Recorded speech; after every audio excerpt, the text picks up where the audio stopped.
Igbo mmadụ n'ọbụlụma onye mee nke ọma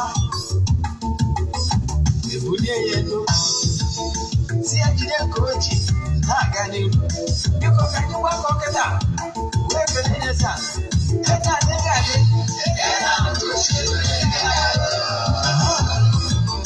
eze anụ Ugochi tubelu nwoke ọma na oraifite ị ga-adị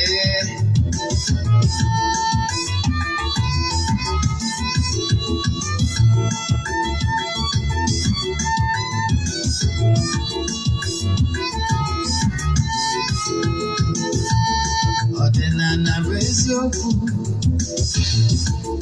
ọdịnala bụ ụzọ ndụ ịma na o nwere olu na-eti mkpu na-asị ụmụ Igbo chigharịa ụmụ Igbo chigharịa kwa mbọsị ọ na-eti n'ụtụtụ n'abalị ọ nọ na nkụzi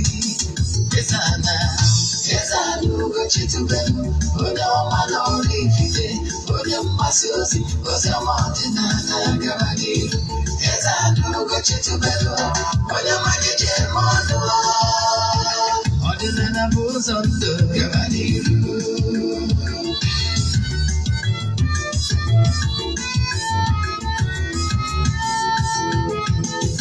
Eze-Ana Ugochi tubelu onye ọma na oraifite onye mgbasa ozi ọma ọdịnala gara n'ihu Eze-Ana Ugochi tubelu onye ọmalịje eme ọnụ ọdịnala bụ ụzọ ndụ gara n'ihu Eze-Ana ga-adị Ugochi tubelu ga-adị Ugochi tubelu tempụl ọ ya adị maka na eziokwu ọnwa jaja ndị ụka eriga gị front and back ndị oche ya front and back fọdụ sikala aka ghọrọ ụmụ Igbo si anyị rapụ nke anyị na nke faka mma. Ụtụtụ ọma nụ ụmụ ọdịnala Igbo, anyị abịakwanụ n'oge awa nke eziokwu, oge anyị ji awa eziokwu niile agba nke ọ bụ mụ nwa bụ Ogbuefi Eze-Ana Ugochi tubelu na-anọ n'isi ya n'ụbọchị taata maka ndị ọ bụ taa bụ izi ha na-afụ m. Afa m ji wee chi ọzọ bụ Ogbuefi Eze-Ana Ugochi tubelu na oraifite. Abụ m onye isi nchụaja na Ugochi tubelu ọdịnala tempụl. Anyị na-agba afa miri emi lụkwazi ọrụ mmụọ dị iche iche. Abụkwazi m onye isi nchụaja ọdịnala restoration prayer ministry, bụrụkwazi onye mgbasa ozi ọdịnala Igbo. So you can call me an ọdịnala evangelist. I will answer. My mission is to help people live better life.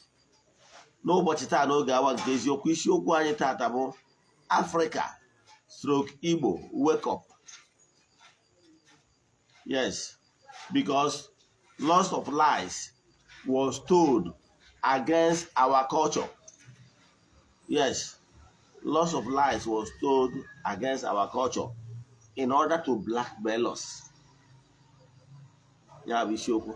Mana bifo anyị gaba n'iru, echefuna na aja anyị na-achụ kwa ọnwa nke ọnwa Ọgọst a ka na-aga n'iru.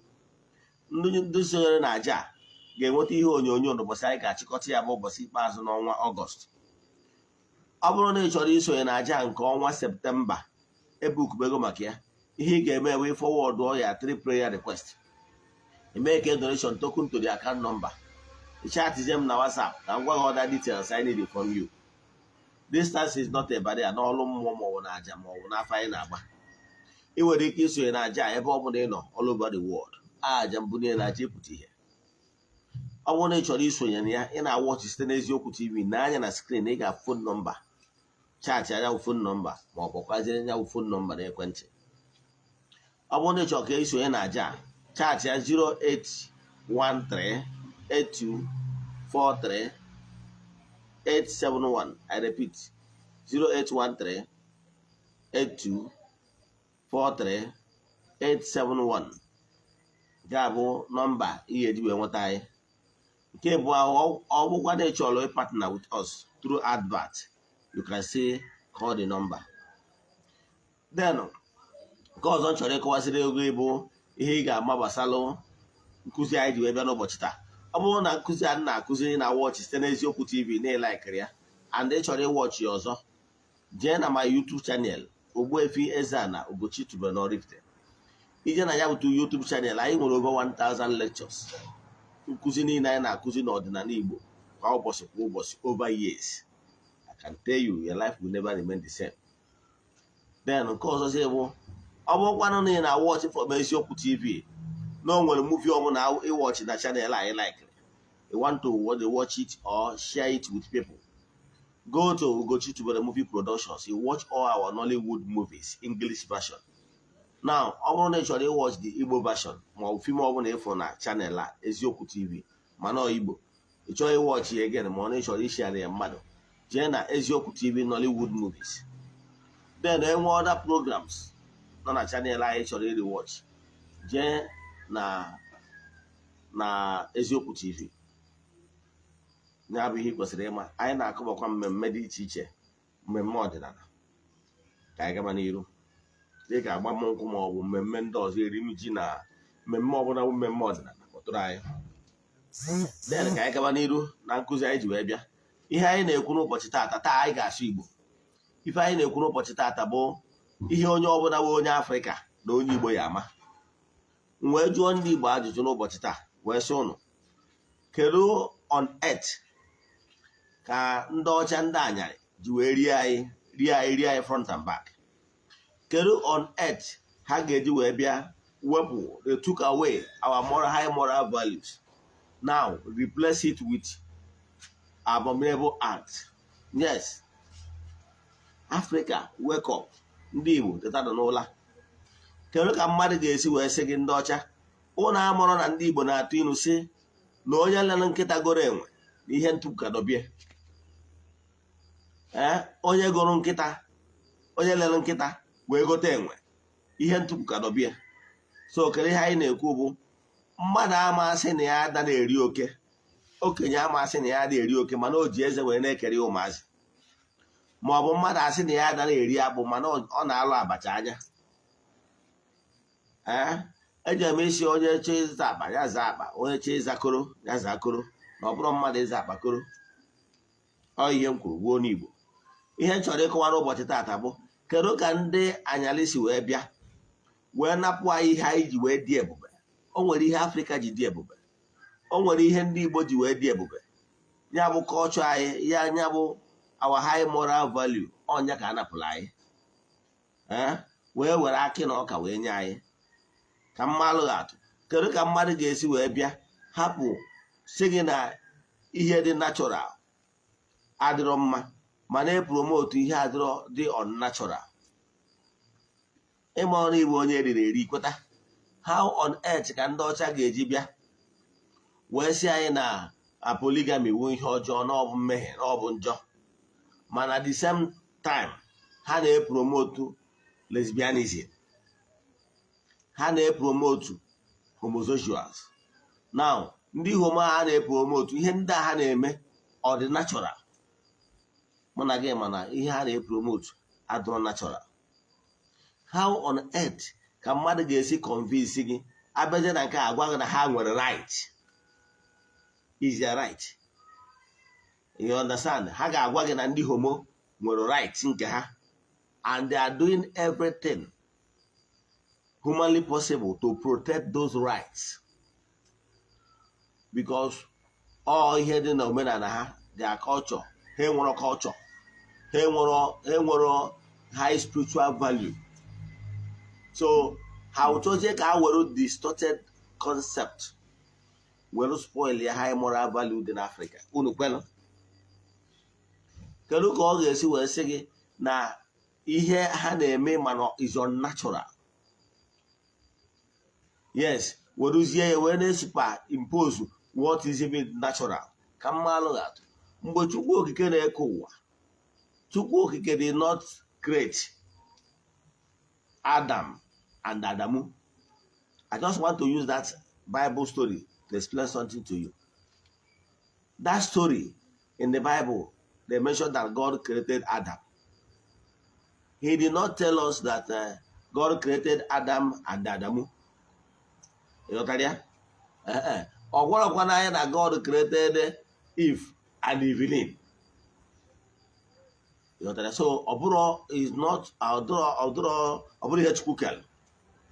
So how on earth ka mmadụ maka n'ihi na ọ sịrị na ya ọbịa colonize ya ndị Afrịka na ala Igbo, ọ kachasị ndị Igbo ndị eriri eri na the whole tribe niile na Afrịka, onwero ndị eriri eri karịa ndị Igbo, maka na onwero tribe ọbụla bụ ndị were onwe ha 100% wee nye ndị anyarị karịa ndị Igbo. Ịghọtara ya? Ije na agbụrụ ndị ọzọ, ha maintain a high level of retaining their original religion, mana anyị nwa we threw away everything. Onye maka anyị ji wee bụrụ the worst hit. Ihe m na-achọ ịkọwala gị bụ mgbe anwa ha bịara na-eme homo anwa na practice lesbianism, ka m gwa some of the things na-ese okwu na Afrịka. Ọ bụrụ na ị mara ihe na-ese okwu na Afrịka abụrụ na ndị anyarị fụrụ anyị n'anya. Ịghọtara ya? Ihe na-ese okwu na Afrịka bụ na some of our leaders ewepụrụ ha n'oche ọchịchị. They campaign against our leaders. Yes, because na some of our leaders stood their ground na ha ma accept ma ọ fọsụọ onye Naijiria ọbụla ma ọ ka apasị ya into bill omume ma ọ agwa iko dịka lesbianism and the homosexuals. Now, after ka emechara those things, they now say that some of our leaders are infringing, denying as in upon the right of those people ndị eriri eri, ndị sị na nwoke ga na-ejekwu nwoke ibia. Ịghọtara ya? So some of our African leaders who stood their ground that no, this is never our culture. In fact, ihe abụrụ ife anyị nwa n'idiri. Ihe anyị n'idiri kịta bụ kedu ka a ga-esi kwụsị ori a na-ezu n'Afrịka, kedu ka a ga-esi wee kwụsị iwelu akụnụba ndị Afrịka were na-edozi be ndị anyarị. Nọ ihe anyị n'idiri na ọ bụrụ ịbịa gwa anyị etu anyị ga-esi wee fe Chukwu anyị, how to worship our God. Yes, so if ha meziri with some of our leaders be bold enough to say it and deny this passage of those things into law, ha nwa gangiri with their ndị otu ha wee wepụ ụfọdụ ndị leaders dị etu a n'ọkwa ọchịchị. Ihe na-achọ ịkọwalụ gị bụ na ndị a afụrụ anyị n'anya. Ị bụrụ onye Afrịka na-eche na ndị anyarị fụrụ gị n'anya, ị mara na ịghọtabere ebe a na-eje. Yes, they don't have our interests at heart. What they are thinking about is business, how to protect their interest, and how to make us look like a mumu with our culture. They want to bastardize everything that remains as our value in order to make us to be behaving like animals. I'm telling you. So I can tell you, no nwere ihe ọbụla bụ ihe ọma ga-esi n'aka ndị abịa, maka ihe na whatever ọbụla ị na-asị na ihe ọma na-abịa n'aka ha, ọ wuchi anwụchi. Yes, whatever ị na-asị ka m gwazie gị ihe mere. Do you know that when these people came, na ha ji miro, ha ji akwa wee gbata ụfọdụ ndị be anyị n'oru. Ịmara miro, ha ji miro wee go slave trade, and they exchange human being with ordinary mirror. Go and read what transpired during those slave trade era. What ihe ọbụla they are giving us that is our own good. Yes. So what am I saying in essence is this. Malụ na onwere ka ndị a si wee fụ Afrịka n'anya. Ihe niile their interest n'ihe gbasara Afrịka bụ etu ọ ga-esedere ha mma. Etu ọ ga-esedere ha mma. So ka anyị wee nọrọ n'oru. Ifuru ọgba aghara na-enwegasị n'Afrịka ndị ọzọ gasị, African countries ndị anyị na-afụ ma Mali ma ihe niile. Ihe na-eme ebe a ma Nigeria, ihe na-eme di ya bụ na ha nwa na onwe ha na-achọ ihe a na-achọ the soul of Africa. Ihe a na-achọ na ha chọrọ ka ha tinye onye ga-abụ ọbanye o protect their interest, and the people are revolting against it. So what am I saying? Ihe na-ekwu na ya bụ ana m support violence in any way, no. Mana ihe na-achịkọwala gị bụ anyị bụ ndị be anyị ụmụ Afrịka, ụmụ Igbo, ka anyị bido jụba ajụjụ. Kedu ka mmadụ ga-esi wee sị gị na nwoke ịnụ kọlchọ ndị be anyị, na nwoke ịnụ nwaanyị na-abụ bụ njọ na mmehie, then mana nwoke dị na-enwe nwoke ibie na ọrait? Ikwela ịma ọ na-eriri gị eri. Na kedu ka a ga-esi wee sị gị na nwoke ịnụ nwaanyị mọda na ofu nwaanyị na mmehie ka ọ bụ, mana nwaanyị dị na nwaanyị ibie na ọrait? So mana nwoke zi ịdịsaịdị ịnụ more than one wife, ọ bụrụ right ya, all evil, in fact all sin. Now but for a man to be sleeping with fellow man is their right, is good, amakri are good, is their right, and they are protected by law. But polygamy is no. Are you not seeing that these people, even polygamy that has biblical proof, they nullify that word? Than introducing what is not even proof in the Bible. Are you not seeing that these people are using double standard? When it favors them, the way they want to live life like a man, like animals, they pass it. Now, when it did not suit them, they condemn it. Africa, my mission today, my talk today is not too much. My own today is gathering call to call Africans to wake up. Let's wake up. Let's wake up and thinking like normal human being for once. Let's think like normal human being for once. What am I saying? Let's learn the basic and understand it too well that these people don't have our interests at heart. Whatever they are bringing it in order to favor themselves. Do you know that some of these people will support a bad government in Africa, and that bad government will be making it easier for their businessmen to make more profit? They will allow that bad leader to take all that belongs to them, that will make life better for them, and start in their banks. A ga-eburu ego, ndị ndu anyị ga-eburu ego a ga-eji leta ndị be anyị anya yechi na bank, ha anabatazie ihe, were ego ndị a wee na-edoziba ha.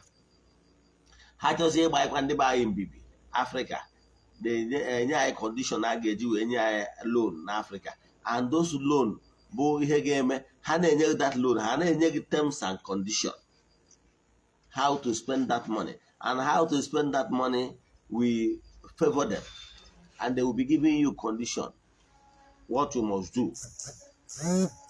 Africa, let's have a rethink. And I can tell you, those faith and belief they brought to us as religion is not really helping us.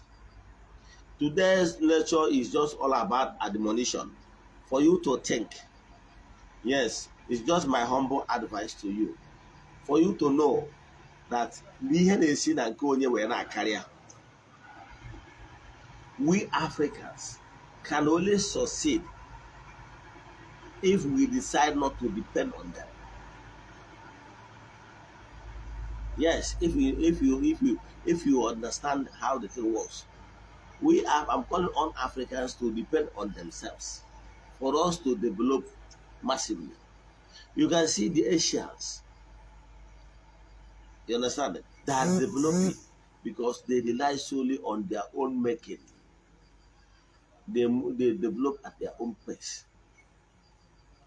But if we keep following the West, I can tell you, all they are giving us, they will, once we borrow from them, they will give us condition. They want to know who will be our president. They want to do whatever they can do to influence it. Now, but for their own presidency or whatever, Africans' input does not really matter. They have their weight, but in our own case, they want to get involved. Africa, we can only succeed when we African learn how to take responsibility by ourselves and decide to choose our own leader by ourselves. Now, we Africans, you know that ancient time, when their influence was not much, when their influence had on by our people, our high moral value is very tight. But ha na-anapụ anyị ihe anyị ji dị ebube, na-enye anyị mpụ na ọtọnọ. Mgbe a high moral value dị very high, ọtọnọ alụ bụ alụ, a na-ekwu ekwusie ya ike. Ịma afọ ka nwanne na-edina nwanne ya, ma ụwa nọ na ekede ya afọ ka nna na-edina nwa ya, nwanne na-edina nwanne ya, mpụ na ọtọnọ dị iche iche na-eme. How on earth ka ị ga-esi wee na-asọpọtụ ndị tinyere aka n'ime ihe ọjọọ? Nwaanyị a na-edina nwaanyị ibe, nwoke a na-edina nwoke ibe. Ka ngwa what you are doing, whenever you are doing this kind of life, what you are causing in creation is what is called distortion in natural process. God Almighty, who created everything, male and female, know why he did so, and for the benefit of man.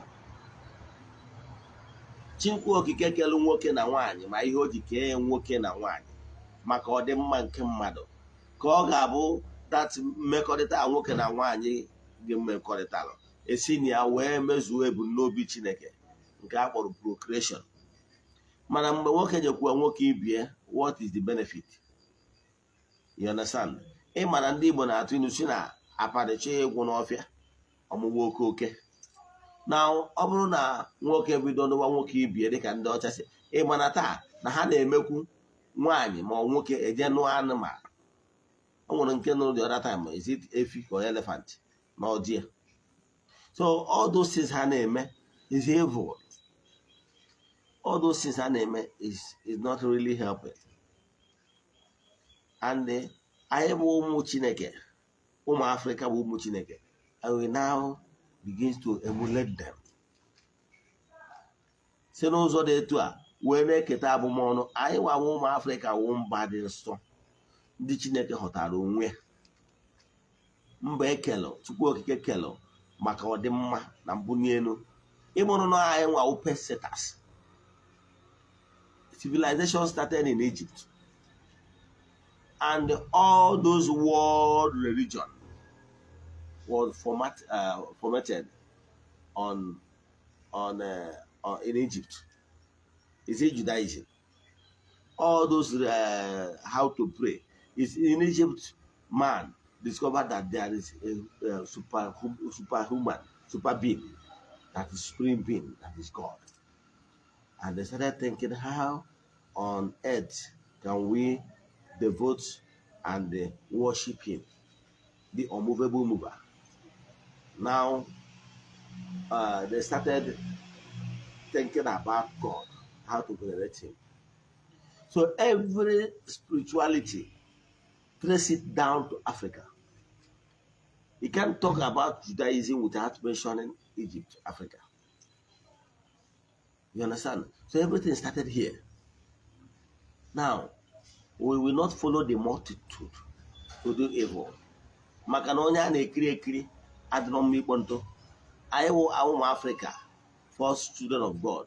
We are supposed to be the lead. Mana ya mara ebe anyị kwụ. Instead of being the head, now we are now the tail. My calling is for every African child to come back home and rethink. Don't think that your competitors will give you. Don't think that your competitors will give you the keys for you to compete favorably with him. There is nobody on earth that is your competitor. that will give you all the key to defeat him. It's not possible because the Anyares, the Oyibos, still remain our competitors. So what am I saying? What I'm saying in essence is that they are our competitors. They cannot give us what will make us to be better than them. Some people say they designed those Bible in order to enslave us.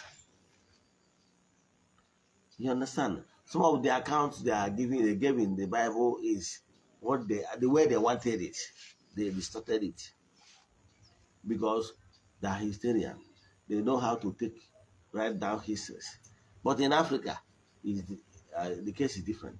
In Africa, our fathers pass information from mouth to mouth. That is why our fathers will say, "My father told me." So that is Africa. But they do documentation. Now, because they normally do documentation, they are now feeling that they are our superiors. So what am I saying? All those things you see they develop higher capacity war materials is because they have intention to invade us, being Africa the first child of God. Let me give you an example. If an armed robber want to take what belongs to you, you are the owner, you possess your possession, right? You are not interested in possessing arms. Your own is just you have already made wealth. Now, but a criminal will not target how to make his own money. A criminal will focus attention on how to develop or lay hands on weapon that will help him to possess you that you want. That's why they advance so much. They focus much attention on arms development. They develop that arm to use this to cow us. Yes, they pay more attention to. So when they now succeeded in cowing us, do you know what they did? They shared African land among themselves. After sharing African lands among themselves, they keep taking our minerals. Gold post. Go to Ghana, what's called gold post. Gold, they have plenty of gold. I remember vividly. I know some of you watched that video.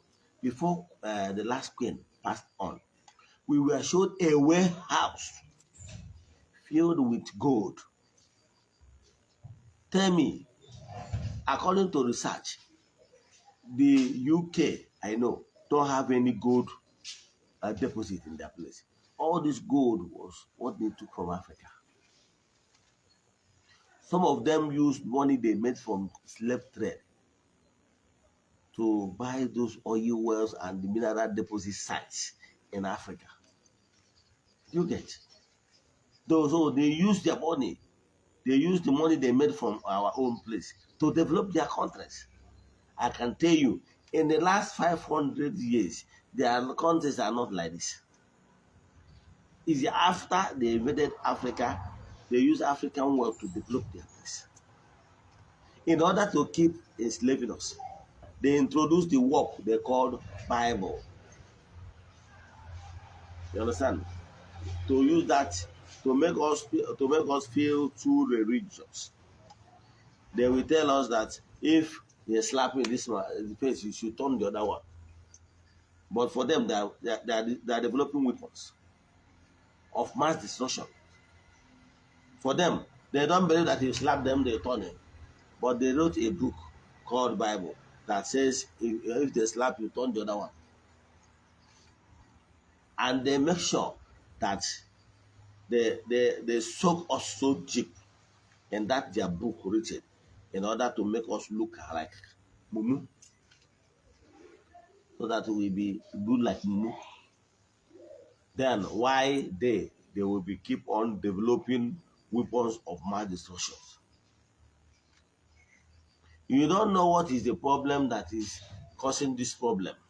It's mineral deposit that is in Chad and Africa that are fighting for.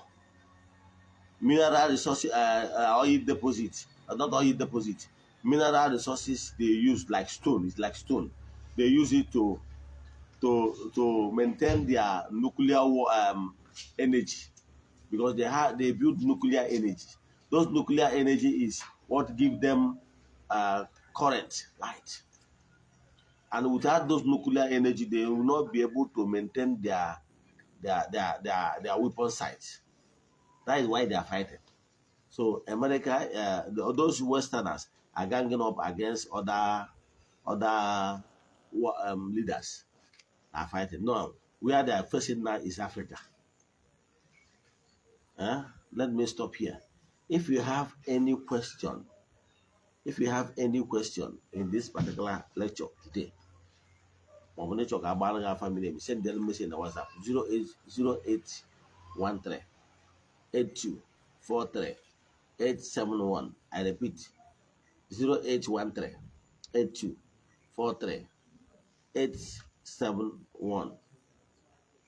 N'aha Chukwu Okike nke pụrụ ime ihe niile, I pray n'isi mmadụ niile so ya na n'oge awasị ka eziokwu a sị na ọmaka ya emere ụnụ na ụnụ ga-adị ka echi na echi adị agwụ agwụ. Asị m onye chọba ụnụ na onye a ga-ada n'ọkwado ilo na asịda egwu ada ụfọdụ oge nwere mgbochi.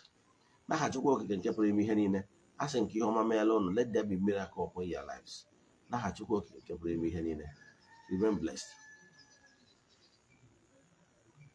Ndị na-esonye m na YouTube nwekwara ike that nọmba m kpọrọ ị ga-eji enweta ma ọ bụrụ na m efikere my PA, mana ọ bụrụ na ị chọrọ ịnweta m personally direct, send them message na WhatsApp 0805 78 37 672.